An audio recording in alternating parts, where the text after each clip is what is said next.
और एक बार फिर से सब प्रिय भाई बहनों का इस प्रातःकालीन वचन मनन में स्वागत करता हूं। जिंदगी के फिक्र, जिंदगी की समस्याएं, जिंदगी की तकलीफें, जीवन की निराशाएं कई बार आंधी के रूप में हमारे जीवन में आती हैं और हमें ऐसा लगता है कि इस आंधी में हमारी जीवन रूपी नैया डूब ही जाएगी, इस बार नहीं बचेंगे।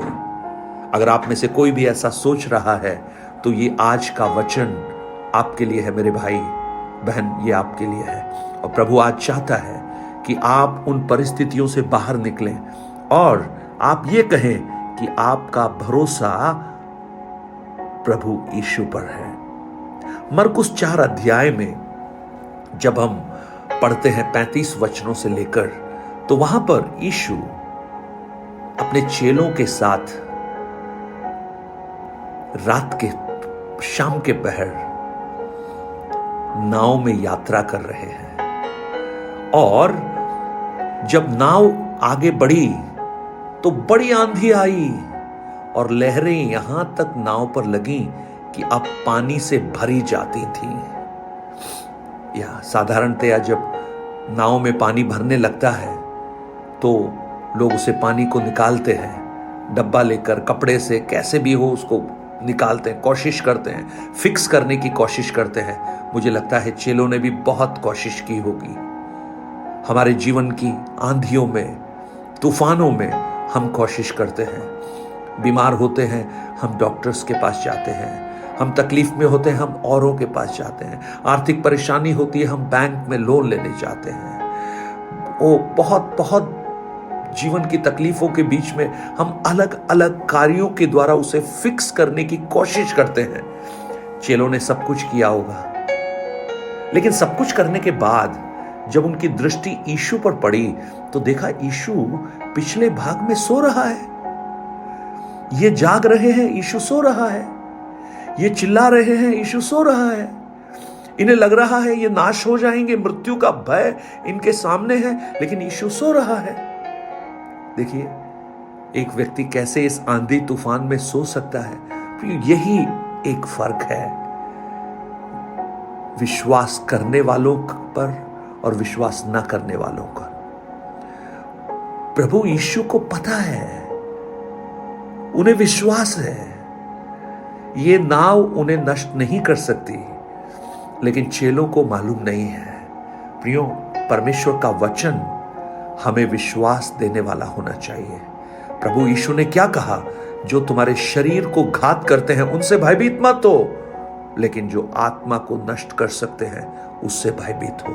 लेकिन हमारा भय, हम अधिकतर शरीर के भय को ही हम भय मानते हैं। Praise the Lord. और यीशु आराम से सो रहा है, उन्हें अपने भविष्य का मालूम है। Praise the Lord. क्या आपको अपने भविष्य का मालूम है? मालूम होना चाहिए। प्रभु यीशु ने अपने वचन में बहुत अच्छी तरह से इस बात को कहा है कि मैं जा रहा हूं, शीघ्र वापस आऊंगा तुम्हें लेने के लिए, कि जहां मैं रहता हूं वहां तुम भी मेरे साथ हमेशा रहो।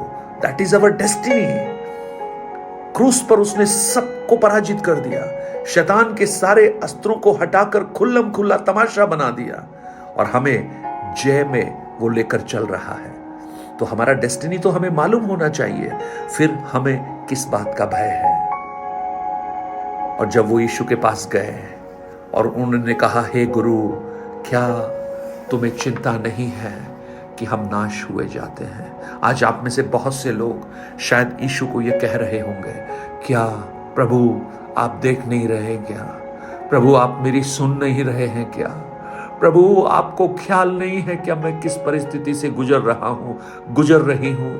क्या आपको मेरा ख्याल नहीं है प्रभु?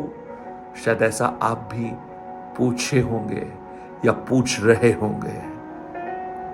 तब यीशु ने उठकर आंधी को डांटा और पानी से कहा, शांत रह, थम जा। और आंधी थम गई और बड़ा चैन हो गया। Praise the Lord. उसका एक वचन काफी है। सृष्टिकर्ता का एक वचन काफी है जीवन की हर आंधी, हर तूफान को शांत करने के लिए। उसका एक वचन काफी है। और यशायाह 55:11 में लिखा है, ऐसे ही उसका वचन होगा, जिस उद्देश्य के लिए उसे बनाया है उसे वो पूरा कर कर ही लौटेगा, वो व्यर्थ नहीं ठहरेगा।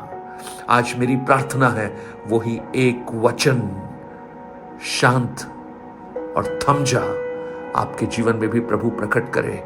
आपके जीवन की आंधियां शांत हो जाएं, तूफान थम जाएं और चैन हो जाए।